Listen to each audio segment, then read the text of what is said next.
हाँ भाई, good afternoon student. आज के इस नवोदय के 13वें वीडियो में आप सभी का फिर से स्वागत है। इस चैप्टर को नवोदय ने बच्चों पहली बार शामिल किया है और नया चैप्टर है। इससे पहले भी जितने मैं 12 चैप्टरों के वीडियो बना चुका हूँ उनके लिंक आपको डिस्क्रिप्शन बॉक्स में मिल जाएंगे, आप वहाँ से जाकर पुराने वीडियो देख सकते हैं। अच्छा, जो भी बच्चे हमारे इस पेपर को देना चाहें चैप्टर वाइज, जो हमारे व्हाट्सएप ग्रुप है उसका लिंक भी पड़ा हुआ डिस्क्रिप्शन बॉक्स में, जाके ग्रुप ज्वाइन करें और वहाँ से जाके पेपर दे सकते हैं। सारी चीज़ें बिल्कुल फ्री हैं। और चलिए शुरू करते हैं आज का वीडियो, जो कि पहली बार इस नवोदय की सिलेबस में जोड़ा गया है। हाँ भाई, इस चैप्टर का नाम है कोण। हालांकि आप लोग जानते हो कि कोण क्या होते हैं, कोणों के प्रकार वगैरह और इनके यूज़ क्या है, इसी तरीके का सिलेबस शामिल किया गया है इसमें। तो सबसे पहले कोण से जानने से पहले 2-3 चीज़ें समझ लीजिए बेटा, जो कि ज्यामिति की यानी कि जो ज्यामिति होती है कोऑर्डिनेटिव, उसके लिए बहुत ज़्यादा ज़रूरी है कोणों को जानने से पहले। तो सबसे पहले देखो बेटा, ये जो पॉइंट है इसको बिंदु बोलते हैं, ठीक। इसके बाद रेखा,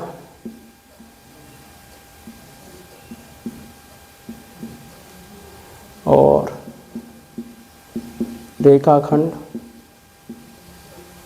और किरण, ये 4 चीज़ समझ लीजिए आप।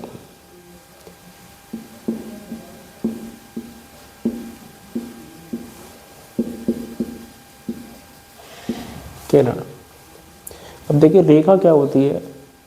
रेखा क्या है कि है ना, इसका एक तो कोई अंतिम बिंदु नहीं होता, ठीक है ना। इसको दोनों तरफ बढ़ा सकते हैं, ठीक है। ये तो इस तरफ भी बढ़ जाएगी और इस तरफ भी बढ़ जाएगी।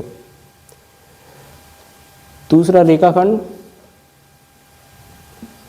ये एक रेखा का हिस्सा होता है इस तरीके से, ये ए बी। जैसे हम कहते हैं ना 5 सेंटीमीटर की लाइन खींचो, तो वो 5 सेंटीमीटर का क्या होता है, रेखाखंड होता है वो, ठीक है। रेखा नहीं होती, वो रेखाखंड होता है। ये रेखा का ही एक भाग है।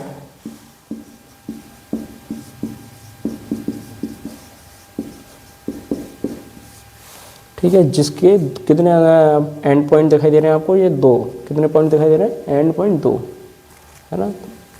ये दोनों तरफ है। इसके बाद ना तो ये इधर जब बढ़ सकती है ना इधर बढ़ सकती है। ये फिक्स लेंथ है ना। एक क्या होती है, निश्चित लंबाई होती है रेखाखंड की, निश्चित लंबाई होती है,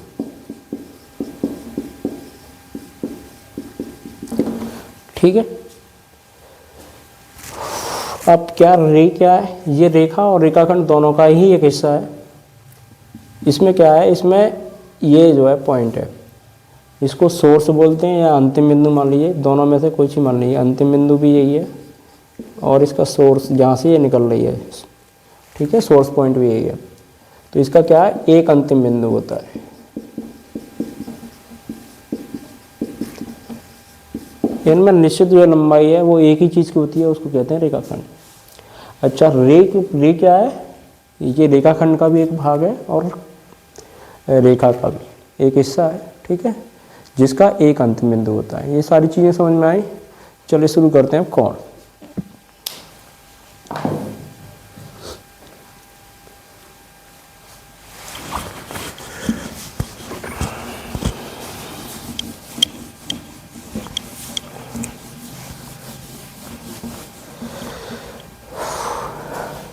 हाँ,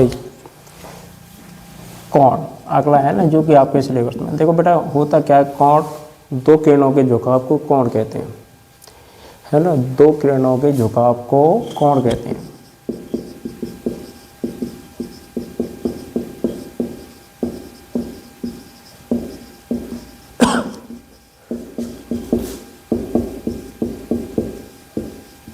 कोण कहते हैं, ठीक। जैसे ये पॉइंट O है ना, ये A और ये B, ठीक है। तो इसकी जो OA और OB है, ये क्या है, आर्म है, भुजाएं, ठीक है, या 2 रे हैं। ये वाला, इसको थीटा जिससे चाहो उसे दिखा सकते हो, लेकिन दिखाते हमेशा छोटे अक्षरों से, x y z a b c theta, कुछ ही मान लीजिए अल्फा बीटा गामा। ये सारे नोटिफिकेशन है जिनसे हम कोण को रिप्रेजेंट करते हैं, और भी हो सकते हैं जो भी हैं, ठीक है, लेकिन हमेशा स्मॉल लेटर ही यूज़ किए जाते हैं कोणों को रिप्रेजेंट यानी प्रदर्शित करने के लिए। आगे ये क्या है, ये इसका बिंदु है जहाँ से ये कोण चलता है ना, प्रारंभिक बिंदु, इनिशियल पॉइंट।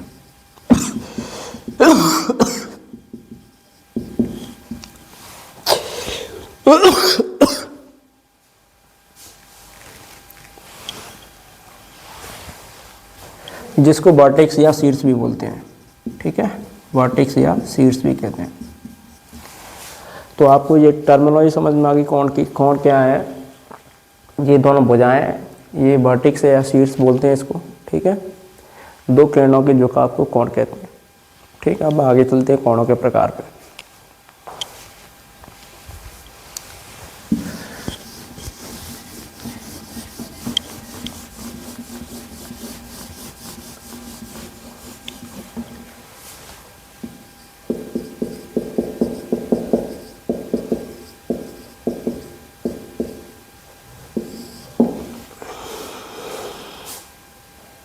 हाँ भाई देखिए इधर समझिए, अब मैंने कोणों के प्रकार में सबसे पहला प्रकार है न्यून कोण का। ठीक है, न्यून कोण क्या होते हैं, 0 डिग्री से बड़े और 90 डिग्री से छोटे कोण को न्यून कोण कहते हैं। 0 डिग्री के कोण को शून्य कोण बोलते हैं, हालांकि कोणों के प्रकार में नहीं आता है। ठीक है, 6 ही प्रकार के होते हैं जनरली, समझ में आ रहा है। 0 से बड़े और 90 डिग्री से छोटे कोणों को न्यून कोण कहते हैं। समकोण क्या है, 90 अंश के कोण को, जो करेक्ट बिल्कुल 90 अंश का होता है, यानी एकदम सीधी लाइन, जो पड़ी हुई लाइन पे पड़े तो 90 अंश का कोण बनता है, ऐसे 90 अंश के कोण को समकोण कहते हैं। ठीक है, तीसरा प्रकार देखिए भाई, इसको है ना, समकोण को राइट एंगल बोलते हैं, न्यून कोण को एक्यूज एंगल बोलते हैं अंग्रेजी में। राइट एंगल और ये एक्यूज एंगल। हाँ, तीसरा टाइप देखिए, ये कह रहा है 90 से बड़े और 180 डिग्री से छोटे कोण को अधिक कोण बोलते हैं। ठीक है, अधिक कोण में कौन से आएंगे, 90 से बड़े और 180 अंश से छोटे। इस तरीके से 3 टाइप हो गए आपके, लिख लीजिए इनको।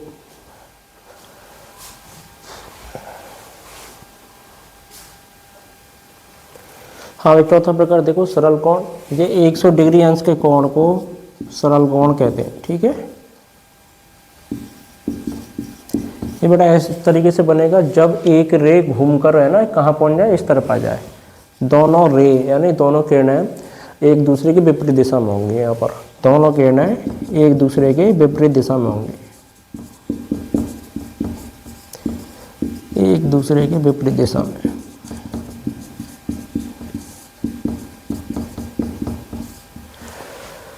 यहाँ पर देखिए ये क्या है, एक किरण ये इस तरीके से, दूसरी घूम के यहीं आ रही है। ठीक है, नीचे तक आने की 180 से ज़्यादा जा रही है, तो 180 से बड़े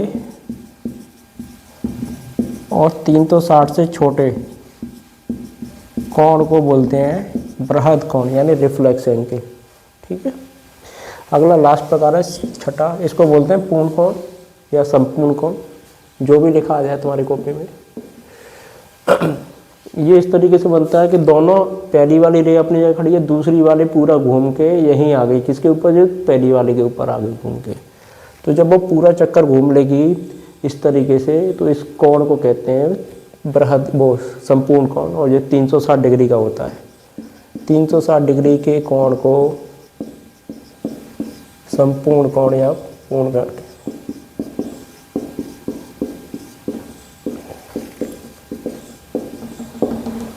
ये थे कोणों के 6 प्रकार। अभी कुछ प्रकार और मैं आपको बता रहा हूँ, वो भी देख लीजिए। ठीक है, हाँ भाई देखिए अगला है ना, अगला जो कोणों के विशेष प्रकार हैं, इनमें सबसे पहला प्रकार देखो पूरक कोण। पूरक कोण क्या है, कॉम्प्लीमेंट्री एंगल बोलते हैं इसको अंग्रेजी में। ऐसे दो कोण जिनका योग 90 अंश हो और वे एक दूसरे के पूरक कोण कहलाते हैं। ठीक है, ऐसे दो कोण जिनका योग 90 अंश हो, एक दूसरे के पूरक कोण कहलाते हैं। जैसे 70, 20, 70, 30, 60, 40, 50। ठीक है, तो 50 का पूरक कोण 40 होगा और 40 का पूरक कोण 50 होगा। अगर एक दे रखा है, दूसरा पूछा है, तो 90 में से घटा देना है। ठीक है, जो दे रखा है। आगे ऐसे ही ऐसे दो कोण जिनका योग 180 अंश हो, चाहे वो कहीं भी बने हो, अलग अलग बने हो, ये इस तरीके से भी बने होंगे तब भी ये 50, ये 40, इस तरीके से ये दोनों कोण क्या कहलाएंगे, एक दूसरे के पूरा कहलाएंगे। ऐसे ये है 120 और दूसरा है 60 का, इस तरीके से ये दोनों कोण एक दूसरे के संपूरक कहलाएंगे। ठीक है, ऐसे दो कोण जिनका योग 180 अंश होना चाहिए तो एक दूसरे के संपूरक कोण कहलाते हैं। एक यहाँ वहाँ 90 चाहिए, यहाँ 180 चाहिए, 120 60, 135 45, 130 50, तो 120 का संपूरक कोण 60 अंश और 60 का पूरा संपूरक कोण अंश कितना हो जाएगा, 120 हो जाएगा। तो एक दूसरे के संपूरक और पूरक कोण कहलाते हैं। इस तरीके से आप लिख लीजिए इनको।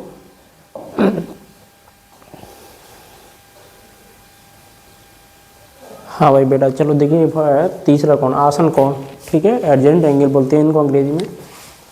ठीक है, एंगल, ठीक, इसको बोलते हैं लीनियर पेयर एंगल।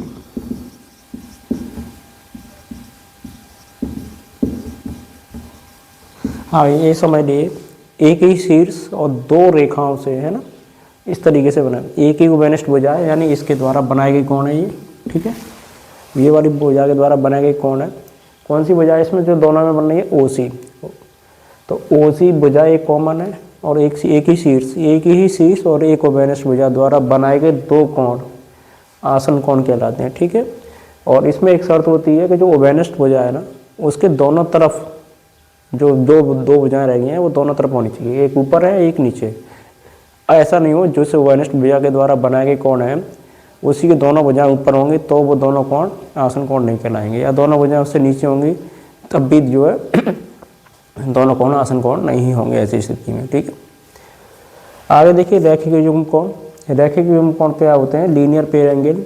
अगर एक कोई पड़ी हुई लाइन है उस पर कोई खड़ी हुई लाइन खींच दो तो उसके द्वारा जो दोनों कोण बनेंगे, ऐसे दोनों कोणों को कहते हैं लीनियर पेयर यानी रैखिक युग्म कोण। एक और शर्त है इसमें, इन दोनों कोणों का योग 180 अंश होगा बेटा। देखो वैसे भी देख लो, है ना, जो घूम के कितना बनाएंगे कोण, दोनों 180 अंश। अब इसमें से अगर एक 50 का है, अगर मानो x 50 का तो y 130 का आएगा। ठीक है, अगर x 60 का है तो y 120 का आएगा। इस तरीके से ऐसे दोनों कोणों का योग कितना हो जाएगा, 180 अंश हो जाएगा। ऐसे लास्ट टाइप को देख लीजिए भाई।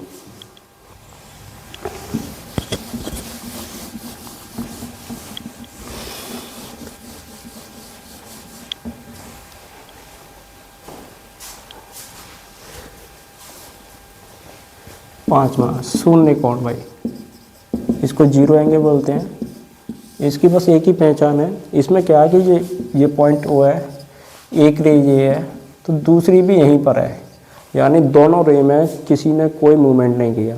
ठीक है, ऐसा कोण जब दोनों रेखाएं, दोनों किरणें एक दूसरे के ऊपर हों तब कोई कोण नहीं बनता है, ऐसे कोण को जीरो कोण कहते हैं। ठीक है, और डिफरेंस क्या है 360 में, 360 में क्या होता है, वो दूसरी वाली किरण पूरा चक्कर लगा के घूमती है तब वो पहली के ऊपर पहुंचती है। यहाँ उसने चलना ही शुरू नहीं किया है। ठीक है, ये वहीं की वहीं हैं दोनों किरणें, तो ऐसे कोण को शून्य कोण बोलते हैं।